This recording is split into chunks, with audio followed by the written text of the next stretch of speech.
Hello students, कैसे हैं आप सब। तो आज के अपने इस वीडियो में मैं आपके साथ डिस्कस करने जा रहा हूं प्रोजेक्टाइल का second part, that is projectile fire with some velocity making an angle theta with the horizontal. तो अगर किसी प्रोजेक्टाइल को आपने फायर किया है और वो किसी एंगल से फायर किया है और वो एंगल हॉरिजॉन्टल से आप बना रहे हो, तो उस कंडीशन पर किस तरह से डिफरेंट पैरामीटर्स को बच्चों फाइंड आउट करेंगे, उसका तरीका आज हम लोग सीखेंगे।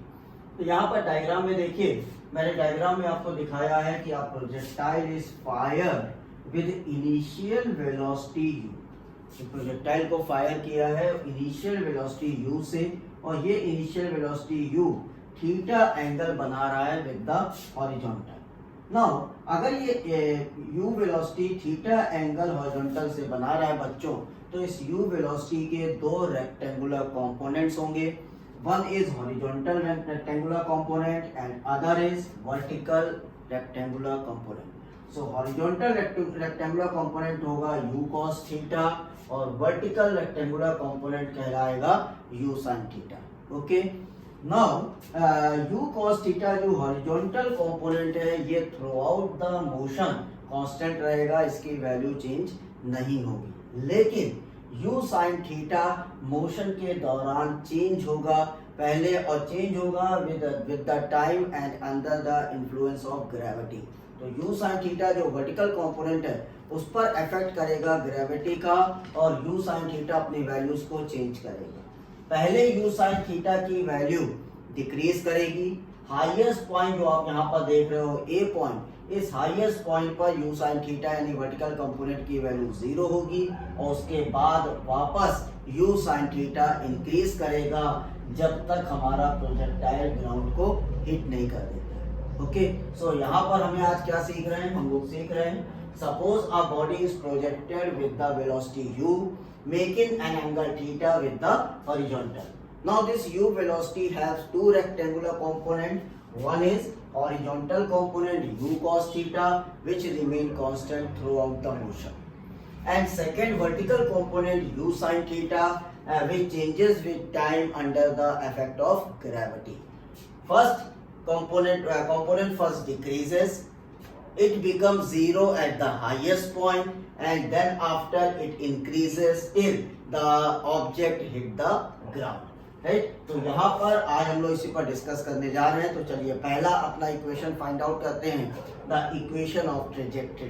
ओके, नाउ स्टूडेंट्स, सबसे पहले फाइंड आउट करते हैं equation of trajectory. Equation of trajectory को फाइंड आउट करने के लिए बच्चों मैंने इस डायग्राम में एक पॉइंट P अज्यूम किया है, और इस पॉइंट P के कोऑर्डिनेट को अज्यूम किया है x, y।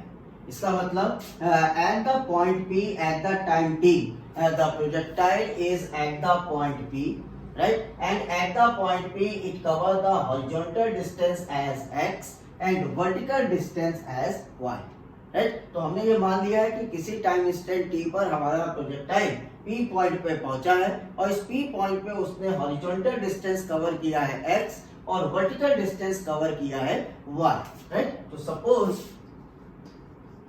Eight any time instant t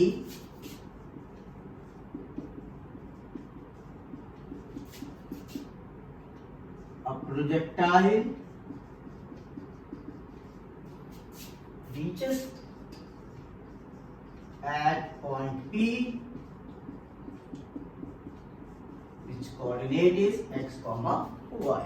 Now horizontal distance covered by the projectile, इसको फाइंड आउट करें अगर बच्चों, horizontal distance covered by projectile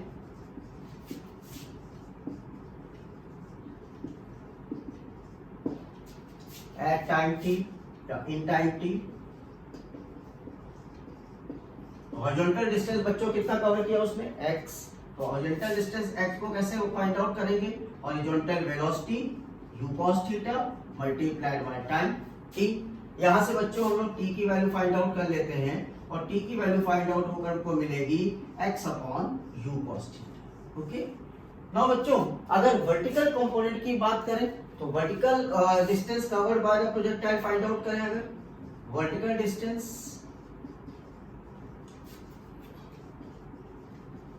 covered by projectile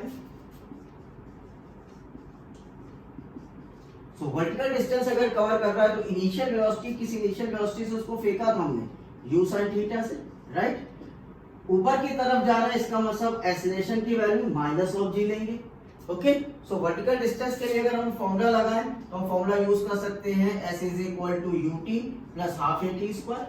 ठीक है बच्चों, अब s की वैल्यू, अब वर्टिकल डिस्टेंस कितना कवर किया उसने, y, q कितना है, u sin theta multiplied by time minus half g, a की जगह मैंने माइनस जी रख दिया है, multiplied by t square. Okay, अब t की वैल्यू तो बच्चों हम लोग को पता है, that is x upon u cos theta, put कर दीजिए यहाँ पर।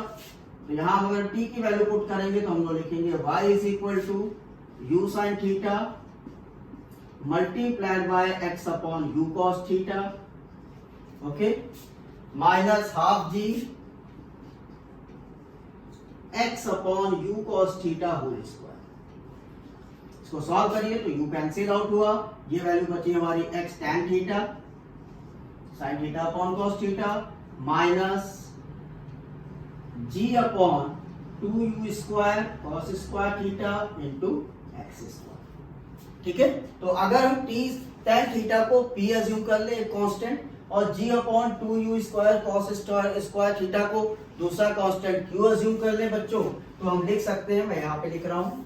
ठीक है, तो हम अब क्या लिख सकते हैं अपनी इक्वेशन को, इस इक्वेशन को हम लोग लिख सकते हैं y is equal to px minus qx square, where हमने p को क्या अज्यूम किया है, tan थीटा, और q को क्या अज्यूम किया है, g upon 2u square cos square theta. Okay, तो अगर आप देखिए तो ये हमारी equation I, and that equation, इस इक्वेशन में y is a quadratic function of x, y जो है क्वाड्रेटिक फंक्शन है x का, और हमें पता है कि whenever there is a quadratic function the trace will be parabola. तो इसका मतलब हमारी ट्रैजेक्टरी कैसी होगी, पैराबोला होगी। तो हम यहाँ लिख सकते हैं here y is quadratic function of x, so the path of the projectile is parabola।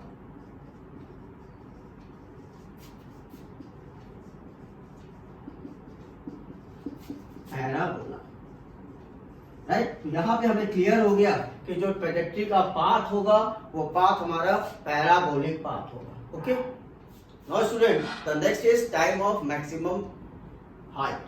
इसका मतलब कि प्रोजेक्टाइल को मैक्सिमम हाइट पर पहुंचने के लिए कितना टाइम लगेगा। तो मान लेते हैं कि time taken by the projectile to reach at the maximum height will be tm, right. तो हम सपोज कर लेते हैं that the time taken by a projectile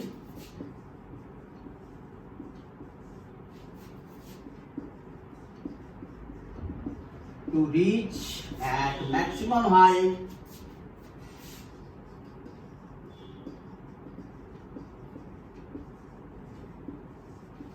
will be tm, right. तो टाइम मैक्सिमम हाइट पे पहुंचने पे हमने मान लिया कि tm है। अब बच्चों अगर हमारा प्रोजेक्टाइल इस मैक्सिमम हाइट पे पहुंचा होगा तो यहाँ पर वर्टिकल वेलोसिटी कंपोनेंट कितना हो जाएगा, 0। सो एट मैक्सिमम हाइट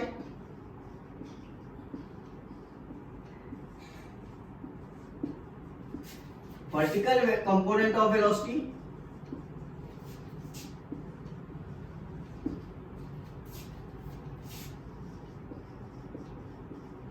हम लोग कितना ले सकते हैं बच्चों, 0 ले सकते हैं। तो वर्टिकल कंपोनेंट ऑफ वेलोसिटी हम लोगों ने कितना ले लिया, 0 ले लिया at the maximum height. Now use the formula v is equal to u plus at। इस फॉर्मूले को यूज करिए, v मैक्सिमम कितना, मैक्सिमम हाइट पर 0, u कितना होगा, इनिशियल कंपोनेंट वेलोसिटी का कितना था, vertical u sin theta, a is minus g and t is tm eight the maximum height. तो यहाँ से हम tm की वैल्यू को फाइंड आउट करेंगे तो हमें क्या मिल जाएगा, u sin theta upon g। तो हमारा मैक्सिमम हाइट तक पहुंचने के लिए प्रोजेक्टाइल को बच्चों कितना टाइम लगेगा, u sin theta upon g। चलिए अब नेक्स्ट फाइंड आउट करते हैं projectile to reach the ground, which means the time of flight। Let's find out करते हैं time of flight। कितना टाइम लगा प्रोजेक्टाइल को पूरे अपने मोशन को कंप्लीट करने में, that is the time of flight. तो चलिए अब फाइंड आउट करते हैं time of flight. Now student, the next is time of flight. How we define the time of flight?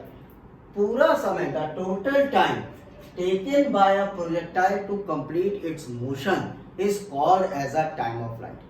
पूरे मोशन को कंप्लीट करने में प्रोजेक्टाइल ने कितना टाइम लगाया है वो हमारा कहलाएगा टाइम ऑफ फ्लाइट। तो अगर हम टाइम ऑफ फ्लाइट को TF से शो करेंगे बच्चों, तो हम टाइम ऑफ फ्लाइट क्या कहेंगे? Total time taken by a projectile to complete its motion।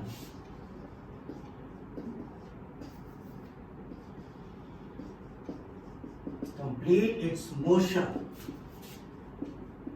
is called time of flight। Time of flight, okay. और इसको डिनोट किससे करेंगे बच्चों हम लोग? TF से। तो अगर हमारा कंप्लीट मोशन हो जा रहा है, यानी हमारा प्रोजेक्टाइल वापस अपने इसी पॉइंट पे पहुंच रहा है, so net vertical displacement cover by the projectile कितना होना चाहिए? 0 यूज करते हैं। Net vertical displacement covered by the projectile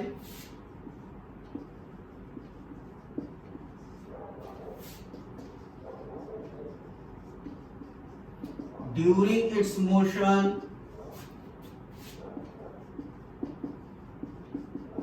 when it hit the ground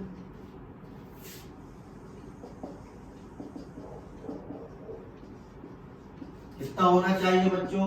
0। अब फॉर्मूला यूज करिए, S is equal to UT plus half AT square, right. S कितना है? Vertical displacement 0। U कितना है हमारा? U sin theta. T is TF minus half G TF square, okay. तो यहां से आप क्या लिख सकते हैं? Half G TF square is equal to U sin theta multiplied by TF। तो TF से स्क्वायर कैंसिल आओ, यहां से हमें TF का फॉर्मूला बच्चों कितना मिला? 2U sin theta upon G। Check कर लीजिए, 2 क्रॉस करिए, 2U sin theta upon G। तो ये हमारा टोटल टाइम ऑफ फ्लाइट हो गया 2U sin theta upon G। लेकिन बच्चों अगर ध्यान दे तो इतना हिस्सा क्या है? इतना हिस्सा है हमारा time to reaches the maximum height. U sin theta upon G को भी हम लोग फाइंड आउट किया था, time to reaches at the maximum height. इसका मतलब जो हमारा टाइम ऑफ फ्लाइट है वो 2 टाइम्स है। टाइम ऑफ फ्लाइट क्या है हमारा? Time of flight is 2 times time of reaches to the maximum height. ऐसा क्यों है? बिकॉज हमें पता है कि अगर हमारा पाथ सिमेट्रिकल पैराबोलिक पाथ है तो इस कंडीशन पर the time of ascent is equal to the time of descent. जितना टाइम ऊपर आने में लगेगा उतना ही टाइम नीचे जाने में लगेगा, इसीलिए the total time of flight is always equal to 2 times the time of object to reaches at the maximum height. तो हम ये बात भी क्या सीख सकते हैं? TF is equal to 2 times TM। और TF का फॉर्मूला क्या फाइंड आउट किया है? 2U sin theta upon G, okay. The next is maximum height of projectile. इसका मतलब मैक्सिमम पॉइंट A पर जब प्रोजेक्टाइल हमारा पहुंचेगा तो उसने मैक्सिमम कितना हाइट कवर किया है वो हमें फाइंड आउट करना है। तो बच्चों हमें पता है कि अगर हमारा प्रोजेक्टाइल पॉइंट A पे पहुंचेगा, मैक्सिमम हाइट पर पहुंचेगा, तो इस समय इसका वर्टिकल कंपोनेंट ऑफ वेलोसिटी 0 होगा। तो अपने स्टार्ट करते हैं इसको। तो vertical component of velocity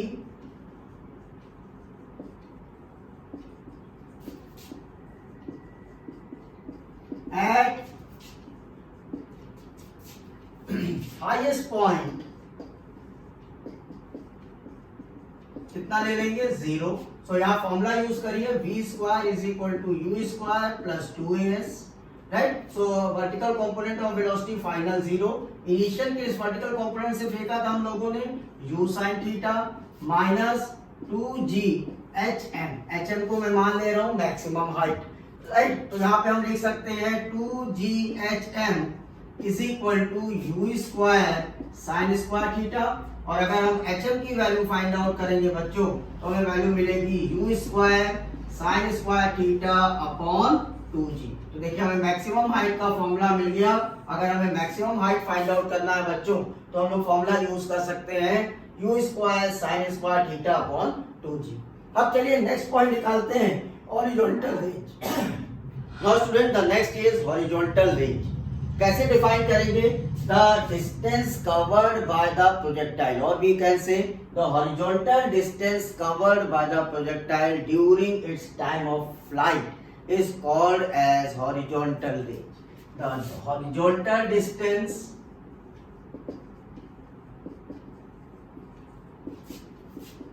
covered by projectile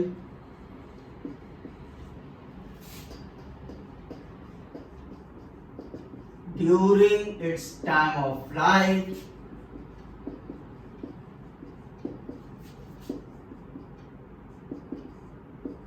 is called horizontal range.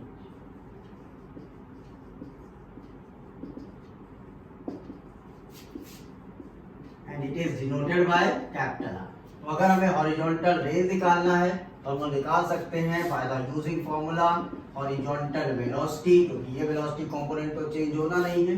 Horizontal velocity multiplied by time of flight. Okay, तो हमारा फॉर्मूला है u cos theta multiplied by time of flight की वैल्यू कितनी थी 2u sin theta upon g। यहां से देखिए u multiplied by u square into 2 sine theta cos theta upon g लिखा जा सकता है।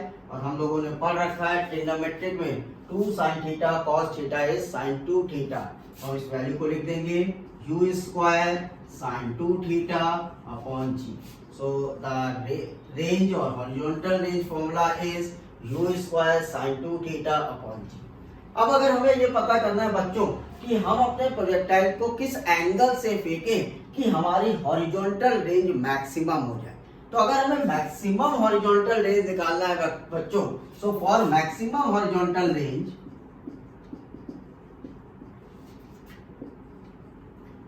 अगर हमें इस मैक्सिमम निकालना है तो हमें साइन 2 थीटा की मैक्सिमम वैल्यू कितनी हो सकती है 1। तो हम यहाँ पे मान लेते हैं कि अगर हम साइन 2 थीटा को 1 पुट करें तो हमें पता है कि साइन थीटा की वैल्यू 1 कब होती है, जब ये साइन 90 होगा।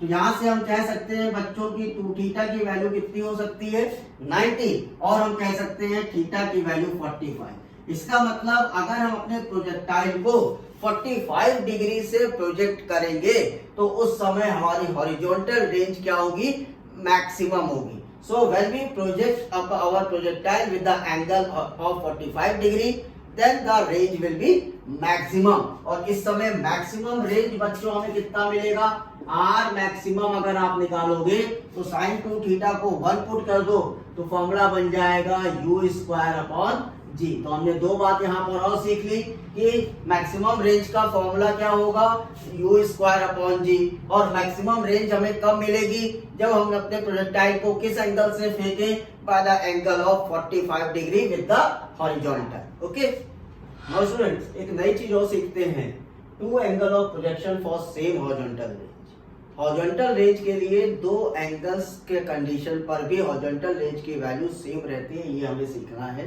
तो यहाँ पर अगर हम हॉरिजॉन्टल रेंज की बात कर रहे हैं तो हमें पता है कि हॉरिजॉन्टल रेंज का फॉर्मूला है u square sine 2 theta upon g, right. अगर इस फॉर्मूले में मैं थीटा को रिप्लेस कर दूं 90 माइनस थीटा से, replace theta with 90 minus theta. अब मैं रेंज का फॉर्मूला क्या लिख सकता हूं, मान लीजिए मैं कहता हूं r डैश, तो r डैश को मैं लिख सकता हूं u square sine 2 90 minus theta upon g, या इस इक्वेशन को मैं लिख सकता हूं u square sine 180 minus 2 theta upon g. और बच्चों हमें पता है ट्रिग्नोमेट्रिक में साइन 180 माइनस थीटा होता है हमेशा साइन थीटा। तो हमारा कंसेप्ट क्या कहता है, sine 180 minus theta is always sine theta. So यहाँ पर साइन 180 माइनस 2 थीटा को हम कितना लिख देंगे, u square sine 2 theta upon g. तो बच्चों आप देखिए अगर हमने थीटा को 90 माइनस थीटा से रिप्लेस किया तब भी हमारे रेंज का फॉर्मूला हमें सेम मिला, u square sine 2 theta upon g, that is r। तो यहाँ से हम सीख सकते हैं कि आर डैश की वैल्यू किसके बराबर हो गई, आर के बराबर। इसका मतलब अगर इस डायग्राम से देखें बच्चों, तो ये डायग्राम मैंने बना रखा है between the range and height. Right, इस डायग्राम में देखिए, अगर हमने अपने प्रोजेक्टाइल को 45 डिग्री से फेंका है तो इस समय हमारा आर जो है वो मैक्सिमम होगा। लेकिन अगर हमने अपने प्रोजेक्टाइल को 15 डिग्री से फेंका या 75 डिग्री से फेंका तो उस कंडीशन पर रेंज सेम होगी, लेकिन ये रेंज आर मैक्सिमम से कम होगी।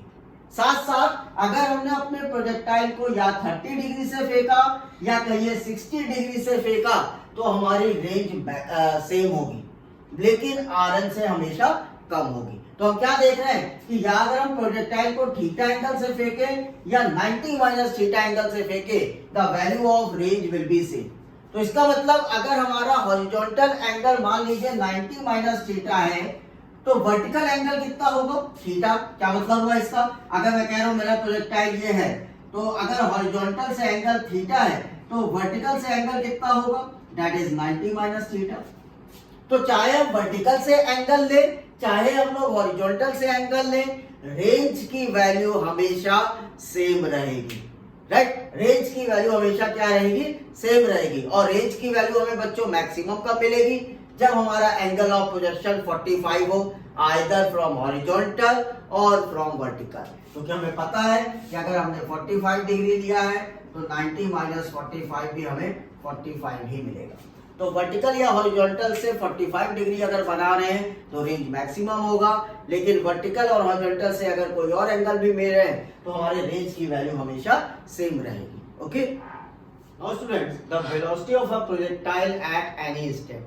अगर किसी हमें इंस्टेंट पॉइंट टी पर, टाइम टी पर हमें velocity of projectile find out करना पड़े तो हम किस तरह से उसको फाइंड आउट करेंगे, तरीका देखिएगा। अगर मान लीजिए मैं कहता हूं कि ये मेरा प्रोजेक्शन है, किसी प्रोजेक्टाइल को मैंने मूव कराया with the initial velocity u, with the initial velocity u, तो हमारे इस u ने अगर थीटा एंगल हॉरिजॉन्टल से मेक किया है तो इसके दो कंपोनेंट्स होंगे, हॉरिजॉन्टल कंपोनेंट जैसा कि हम लोग को पता है u cos थीटा, और वर्टिकल कंपोनेंट भी हम लोग को पता है u sin थीटा। मान लीजिए अगर मैं कहता हूं कि there is a point p at any time instant t, so इस पॉइंट p पर अगर वेलोसिटी v है तो इस वेलोसिटी v के दो कंपोनेंट ले लेता हूं, one is the horizontal component and second one is the vertical component. ठीक है,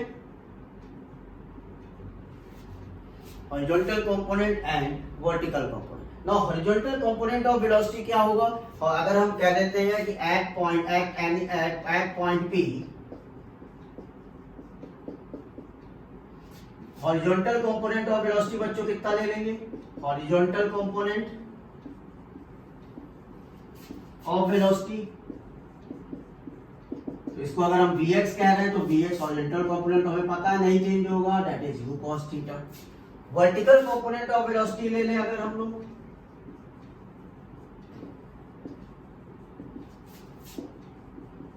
सो vertical component of velocity vy, इसको कितना ले सकते हैं, u sin theta initial velocity minus gt, v is equal to u plus at का formula लगा लिया। माइनस g क्यों है, क्योंकि बॉडी हमारा ऊपर की तरफ मूव कर रहा है with the initial velocity u sin theta. तो अगर हम रिजल्टेंट वेलोसिटी फाइंड आउट करें, रिजल्टेंट वेलोसिटी तो हमें पता है कि रिजल्टेंट वेलोसिटी v का फॉर्मूला हम लिख सकते हैं vx square plus vy square. Values put कर देते हैं, under root u cos theta whole square plus u sin theta minus gt whole square. Okay, अब इस इक्वेशन को सॉल्व करेंगे बच्चों तो हमारा फाइनल रिजल्ट हमें क्या मिलेगा, u square plus g square t square minus 2u gt sin theta. So this is the resultant velocity at any time instant t। किसी भी टाइम इंस्टेंट t पर अगर आपको रिजल्टेंट वेलोसिटी निकालना है कि velocity of projectile find out करना है तो आप इस फॉर्मूले को यूज करेंगे और किसी भी टाइम इंस्टेंट पर वेलोसिटी को फाइंड आउट कर देंगे। अब मान लेते हैं कि अगर ये वेलोसिटी v एंगल बीटा में करता है विद द हॉरिजॉन्टल, तो अगर हमें direction of v find out करना है बच्चों तो tan बीटा फाइंड आउट कर लीजिए। तो हमने क्या माना है, now the velocity v make an angle beta with the horizontal, so tan beta क्या होना चाहिए, that is vy upon vx।